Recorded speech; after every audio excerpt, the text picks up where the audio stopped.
दुबग्गा थाना क्षेत्र में सूफियान नाम के एक युवक ने जिस तरह से 19 साल की युवती को छत से फेंका, उसके बाद कई सवाल खड़े होते हैं। उसकी मौत हो गई और पुलिस ने अब उसे गिरफ्तार भी कर लिया है। यानी सूफियान जो फरार चल रहा था, पुलिस ने उसे पकड़ लिया है।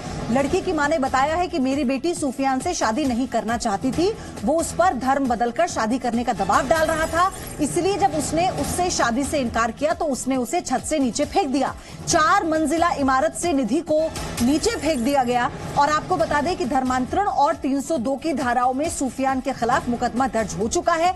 एफआईआर में मां का बयान और निधि की बहन का बयान भी दर्ज किया गया है। ये बड़ी खबर है इस पूरे मामले में। सूफियान की गिरफ्तारी के बाद अब जल्द से जल्द पुलिस उसे कोर्ट में पेश करेगी ताकि उसे कड़ी सजा मिल सके, क्योंकि जो सूफियान के खिलाफ जो सबूत इकट्ठा किए गए हैं उन्हें फिलहाल पर्याप्त माना जा रहा है, क्योंकि धर्मांतरण और 302 की धाराओं में सूफियान के खिलाफ मुकदमा दर्ज हुआ है। ये बड़ी खबर इस वक्त की आपको हम बता रहे हैं। धर्मांतरण का दबाव डालने के चलते निधि की निर्मम हत्या कर दी गई। और चलिए अब आपको ये बताते हैं कि एफआईआर में क्या क्या लिखा गया है। एफआईआर में जो मां ने बताया, मां के स्टेटमेंट में क्या क्या महत्वपूर्ण बातें हैं। मोहल्ले में रहने वाला सूफियान निधि को परेशान कर रहा था। ये अभी जी न्यूज पर आपने सुना, जो मोहल्ले के लोग हैं उन्होंने भी ये बात बताई।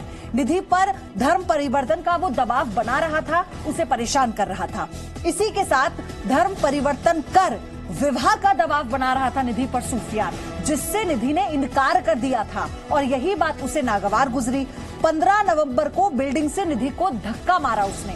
दूसरे मंजिल पर सूफियान रहता है, वो जबरन निधि को चौथे फ्लोर पर लेकर गया और वहां से उसने धक्का दे दिया। 4 मंजिला बिल्डिंग से निधि को धक्का दिया, जिससे वो गंभीर रूप से घायल हुई। उसे ट्रॉमा सेंटर रेफर किया गया, लेकिन अस्पताल में उसकी मौत हो गई। तो फिलहाल ये एफआईआर में जो बातें मेंशन की गई हैं, जो मां का स्टेटमेंट है, जो बहन ने भी बताया, और जी न्यूज पर आपने एक्सक्लूसिवली सुना कि निधि के जो मोहल्ले के, उसकी कॉलोनी के लोग हैं, वो क्या बता रहे थे। सूफियान के कैरेक्टर के बारे में उन्होंने बताया कि किस तरह से वो दबंग इंसान था, नशे करता था, आए दिन लोगों से मारपीट करता था, लड़ाई होती थी उसकी। और इसी बात का खौफ उसने निधि के परिवार वालों में भी कायम किया था, क्योंकि निधि के परिवार में उसका एक भाई है जो बाहर नौकरी करता है और कोई नहीं था। माँ, सब लोग डरे हुए थे, निधि की बहन भी डरती थी और इसी बात का वो फायदा उठाता था। लेकिन उसने ये कदम क्यों उठाया? सूफियान ने ये कदम तब उठाया कि जब सूफियान के पिता को इस बारे में जानकारी दी गई और सूफियान के पिता ने सूफियान को वार्निंग दी, उसे बुलाकर डांटा। ये बात उसे नागवार गुजरी। वो इतने गुस्से में आ गया कि उसने निधि को चौथे मंजिल पर वो लेकर जाता है और फिर वहां से धक्का दे देता है, जिससे निधि की मौत हो जाती है। अब इस पूरे मामले में पुलिस की पूरी कोशिश है कि जल्द से जल्द सूफियान को सजा दिलाई जाए। उसकी गिरफ्तारी हो चुकी है, पहले ये फरार चल रहा था और अब आपको ये बता दें कि इसके खिलाफ धर्मांतरण और 302 की धाराओं में मुकदमा दर्ज हुआ है। ये गंभीर धाराएं हैं, इसमें उम्र कैद और फांसी दोनों हो सकती है। सबूत किस तरह से पुलिस जुटाती है, जो गवाह हैं मां, पिता सूफियान के और वो लोग जो ये जानते थे कि सूफियान निधि को परेशान कर रहा था।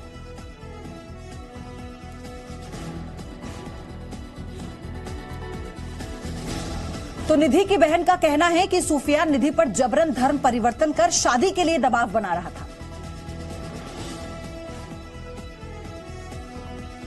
हमारे साथ मौजूद है, उनकी बहन है, उनसे बात करते हैं। क्या नाम था आपकी बहन का? निधि गुप्ता। ये बताइए कि जो युवक ने उसको मारा है, उस युवक का नाम क्या है? उस युवक का नाम है सूफियान। सूफियान जी। घर में कौन कौन उनके हैं? उनकी मम्मी है, उनके पापा है, 3 भाई हैं, 5 भाई हैं, 3 भाई बड़े हैं, 2 भाई छोटे हैं, 2 बहनें हैं। बड़े भाई की वाइफ खत्म हो गई थी, उनकी बेटी रहती है साथ में। इतनी फैमिली है उनकी, 7-8 फैमिली है उनकी। सर, ये हो गए तो लड़का कई दिन से मेरी बहन को परेशान कर रहा था। हर वो लड़की जहाँ जाती उससे पीछे पीछे उसको शादी के लिए फोर्स करता, कहता था हमसे शादी नहीं करोगे तुमको मार डालेगा, अपना मजा बदलो। सर जी बहुत उसने उसको परेशान कर दिया था। सर जी लड़के ने धमकी दिया मेरे मामा को कि तुम्हारे मामा को मार डालेंगे, उनकी गाड़ी जला डालेंगे। यही सब शिकायत लेके हम लोग सर जी घर गए उनकी। लड़का मेरे मामा को मारने के लिए डंडा लाया, छत पे जबरदस्ती मेरी बहन को लेके छत पे लड़का भागा डंडा लेके, उसी के पीछे मेरी बहन गई। उसी हाथों पाई में उसने मेरी बहन को ढकेल दिया। सर जी मौका पड़ने पे लड़का फरार हो गया। हम सर जी बचते रहते मेरी बहन को इंतजाम मिले। जैसे मेरी बहन मरी है वैसे इनका पूरा परिवार फंसे। योगी आदित्यनाथ से हम लोग की उनसे बस इतने अनुरोध है कि हमारी बहन वो बदमाश था, नशा करता था, मारपीट करता था, लोगों को हमेशा डराए रखता था। देखिए किस तरह से उस निधि की छोटी बहन को भी उसने धमकी दे रखी थी कि तुम्हारे मामा की गाड़ी फूंक देंगे, तो उनको मारेंगे, अगर तुम मुझसे शादी नहीं करोगी तो मैं तुम्हें भी मार दूंगा। और देखिए उसने वैसा ही किया। लड़की ने शादी करने से इनकार किया, धर्म परिवर्तन करने से इनकार किया, तो उसको छत पर से नीचे फेंक दिया। यही वो ये घर है और इसी में सबसे ऊपर टेरिस पे ले जाकर उसने नीचे फेंक दिया था। अभी भी मैं बात करूं तो खून के तमाम धब्बे वहां पे पड़े हुए हैं जहां पर लड़की गिरी थी। हालांकि कॉलोनी वालों ने उसे तुरंत उठाया और उठाकर ले गए ट्रॉमा सेंटर में भर्ती कराया, जहां पे डॉक्टरों ने उसे मृत घोषित कर दिया है। लगातार उसके साथ छेड़खानी किया करता था। लगभग महीने 1.5 महीने से ये पूरा घटना चल रही थी, लेकिन किसी ने हिम्मत नहीं दिखाई और इतनी बड़ी घटना हो गई। शायद सभी लोग एकजुट हुए होते, एक साथ हुए होते तो इतनी बड़ी घटना नहीं होती। लेकिन देखिए एक बात और बताऊं तो उसके पिता से जैसे ही इसकी शिकायत हुई, इसके परिवार वाले पहुंचे, पिता ने भी उस लड़के का सपोर्ट दिया, उस लड़के को बुलाया और उससे बोले कि तुमने सुफियान को न डांटकर जो पीड़ित लड़की थी उसी के ऊपर आरोप लगाने लगे।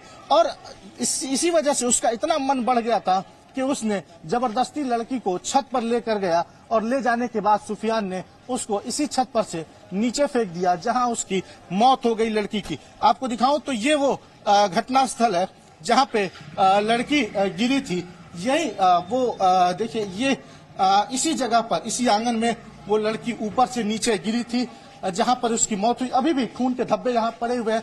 ये टेरिस है, इसी पर से उस लड़की को फेंका था सुफियान ने, सबसे ऊपर ले गया था जबरदस्ती, हाथ में डंडा भी लिया हुआ था और डंडा लेकर वो मारने की लगातार धमकी दे रहा था और उसके बाद नीचे उसने फेंक दिया जहां पर उसकी मौत हो गई। यही वो जगह है जहां पर लड़की गिरी और मौत हुई। कॉलोनी वालों ने उसको उठाया।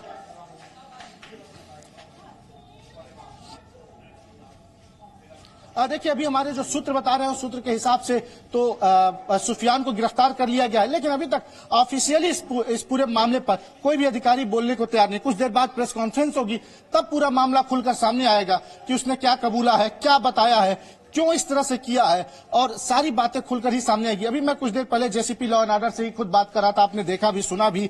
उन्होंने कहा कि वो सिर्फ घटनास्थल की जांच करने आए थे। इसी जगह पर वो आए थे, जांच करके गए हैं, देख कर गए हैं कि किस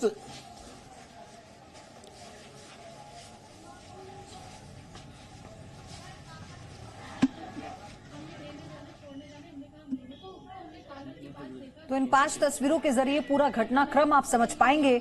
हालांकि सुफियान की गिरफ्तारी के बाद से अब थोड़ी देर में प्रेस कॉन्फ्रेंस होगी, लखनऊ पुलिस प्रेस कॉन्फ्रेंस करेगी, तो ये साफ होगा उसने क्या कबूला है, उसका अपना पक्ष क्या है। लेकिन फिलहाल निधि के परिवार वाले मांग कर रहे हैं कि कड़ी से कड़ी सजा सुफियान को होनी चाहिए। जिस तरह से निधि के मामा को वो मारने के लिए ऊपर आया और जब निधि बीच बचाव करती है तो वो उसे धक्का दे देता है, जो फिलहाल अभी निधि की बहन ने जी न्यूज पर बताया, और उसी के बाद वो फरार हो जाता है, निधि की मौत हो जाती है और अब सुफियान को पुलिस ने गिरफ्तार कर लिया है।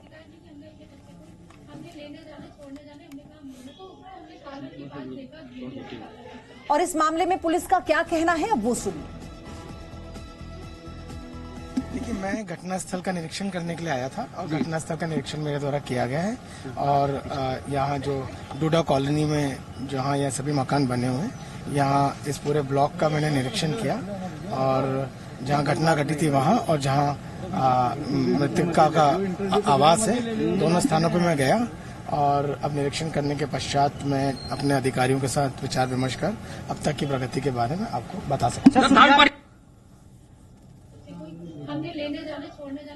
तो आपने सुना कि अभी थोड़ी देर में प्रेस कॉन्फ्रेंस होगी तो और चीजें निकल कर आएंगी इस पूरे मामले में, और जो कुछ सवाल हैं उनके जवाब पुलिस के जरिए दिए जाएंगे। लेकिन फिलहाल ये धर्मांतरण का मामला है जिसमें धर्म बदलकर शादी करने का दबाव सुफियान की तरफ से निधि पर डाला गया। निधि गुप्ता नाम की लड़की जो लगातार इस बात की शिकायत सुफियान के पिता से भी कर रही थी, परिवार वालों ने शिकायत की थी और सुफियान के पिता ने सुफियान को इस बारे में आगाह किया था, यानी चेताया भी था कि वो इस तरह से निधि को तंग ना करे। लेकिन उसके बावजूद भी सुफियान नहीं माना उसका गुस्सा इतना ज्यादा बढ़ गया कि वो डंडा लेकर निधि के जो मामा हैं उन्हें मारने के लिए वो उसके फ्लोर पर पहुंचता है, लेकिन जैसे ही छत की तरफ वो भागता है निधि उसे रोकती है और इसी में वो गुस्से में आकर निधि को छत से धक्का दे देता है, जिससे निधि की अस्पताल में मौत हो जाती है।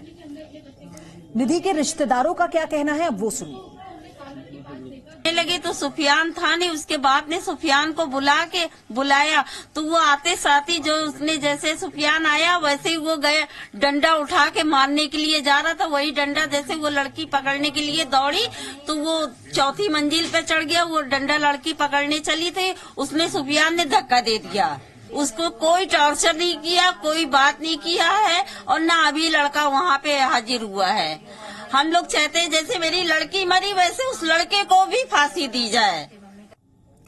तो आपने सुना, मां ने अपना दर्द बयां करते हुए कहा कि जैसे मेरी लड़की की मौत हुई है, कड़ी सजा अब सुफियान को दी जानी चाहिए। परिवार की बस एक ही मांग है, वो मुख्यमंत्री से सीधे तौर पर गुहार लगा रहे हैं। निधि की बहन ने ये बात कही है कि वो मुख्यमंत्री योगी आदित्यनाथ से ये गुहार लगाती हैं कि उन्हें न्याय मिले, उनकी बहन यानी निधि को न्याय मिले और सुफियान को कड़ी से कड़ी सजा हो।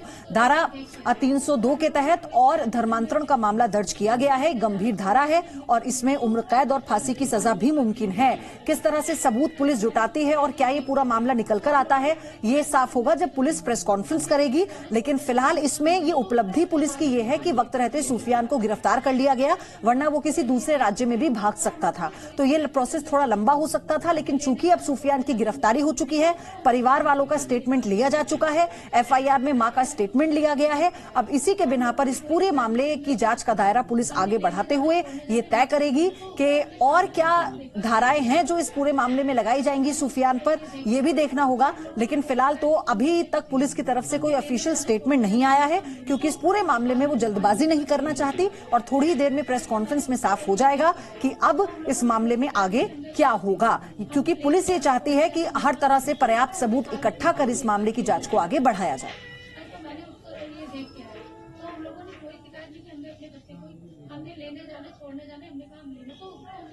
तो पुलिस की तरफ से एक और अपडेट है, आपको बताते हैं।